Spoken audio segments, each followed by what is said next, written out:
Garry Kasparov lost against Jorden in the first round yesterday. Right, with the black a beautiful Najdorf. And that set the tone for the whole day, because people were just targeting that variation of the Najdorf. But now he has a Scotch good way to get his revenge. A Scotch. His Scotch that he made famous. He wielded out the old 200-year-old variation we call the Scotch, and with success against Anatoly. D7, D6 by Jorden, as he looks to open up the diagonal for his bishop, trying to complete his development. My first impression is I need to do something to mess this queen and bishop up. The queen on b4, you mean? Yeah, I'm thinking something like knight and bishop to d2, or trying to play with a3 b4. It's not exactly, I don't exactly see how I am supposed to exploit the queen on b4. The bishop on c5 looks like a poor construction, but where's the refutation? And the problem is that if you go a3, what are you trying to... I'm afraid of play as black? Well, I think I'm just going to go b7? Queen b6. Queen b6, okay. And so a3, queen b6, and if I continue b4, the bishop will drop in on d4, and he'll tickle the rook as well as the pawn on e5. That feels wrong. Knight f3, there would be massive trades on e5, and that feels wrong, which kind of leaves bishop takes g6, but I'm misbelieving that. Well, there we go. That's a one way of trying to exploit the queen and the bishop. At knight b3 with the idea of bishop d2. So I'm looking. Pardon me. I should say I'm looking at knight takes e5, bishop d2, queen b6, bishop to a5, queen a6, knight c5, queen a5. I still don't see the follow-up.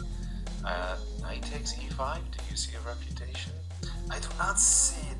Knight e5, bishop d2, queen b6. There has to be one. It just feels like there's something in the air. Gary's got some devilish plan in mind. It does feel like there's something in the air. Something maybe connected with pawn on h7, but he took it. We're going to find Show me the answer in just a second. We and are he immediately played a3. We are in the show me state of Missouri. Oh, there we go. This is it. Well, at least an attempt. Queen b6. Queen b6, and now I'm going to take on c5. Knight c5, and c5. Queen c5, and then bishop to e3, and I'm just going to try to kick your queen extra down the road as much as possible. Yep, and that's where we're going, and we're going to see a queen probably land on a4. Which has happened, by the way.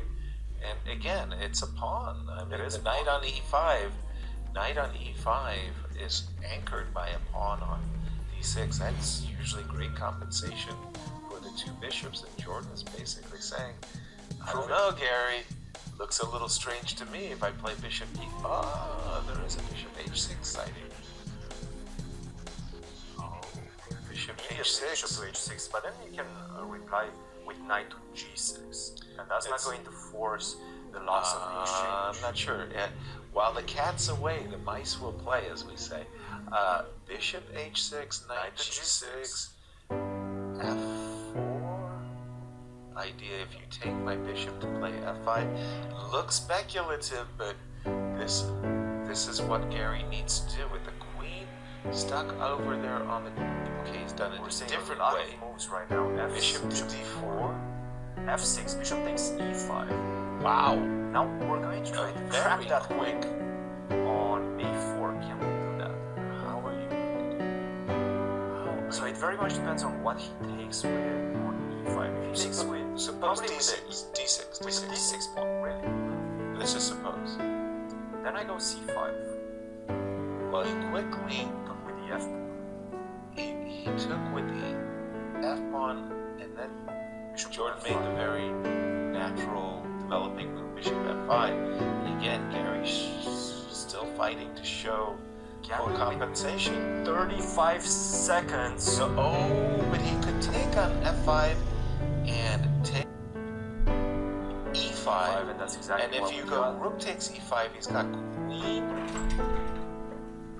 We have a queen landing on d7 right now, so we don't have. We have a lot of attacks on those pawns. Oh my gosh, this But the queen queen to b3. goes to b3 now. And now We're going to see queen takes c6.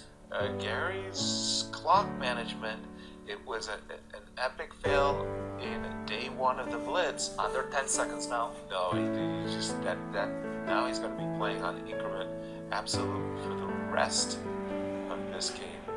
I'm thinking it's time to play h7, h6 just to make some luft. But that's going to give me another pawn on c7. I'm going to take that.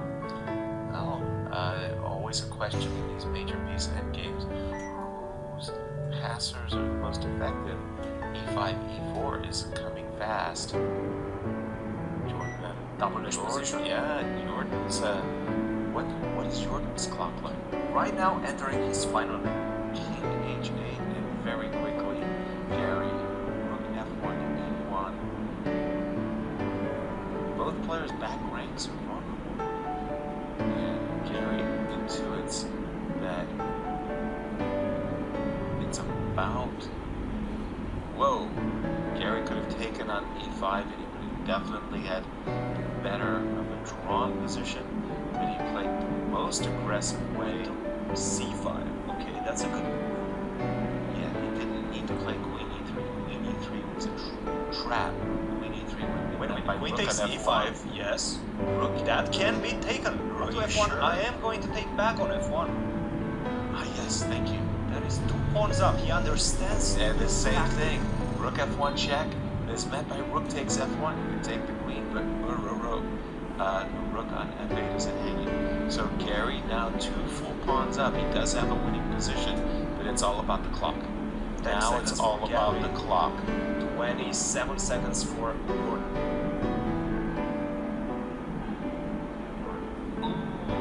That's one pawn down. Yeah, Garry blundered a4.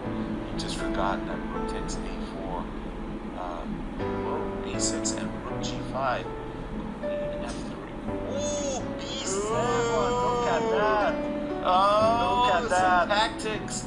Queen takes b1 is met by queen d8 check. We're going to see the first Oh. victory of Garry Kasparov in this tournament. We're very. Beautiful. What other games do